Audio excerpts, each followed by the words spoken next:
Nagsagawa ng inspeksyon ang Daraga Municipal Police Station sa pamumuno ni Police Lieutenant Colonel Edgar E. Azotea, Chief of Police, sa mga tindahan ng paputok sa Daraga Park, Barangay San Roque, Daraga Albay, kahapon Disyembre 22 taong kasalukuyan.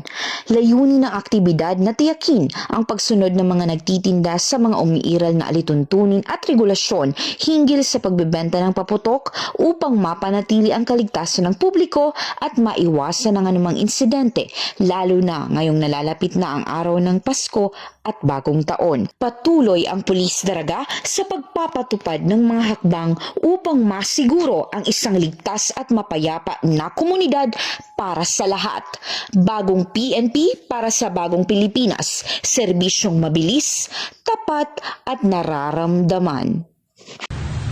Mula dito sa Legazpi City, Albay, ako ang inyong PNN correspondent, Patrolwoman Jera De Luterte, alagad ng batas, tagataguyod ng Balitang Pulis.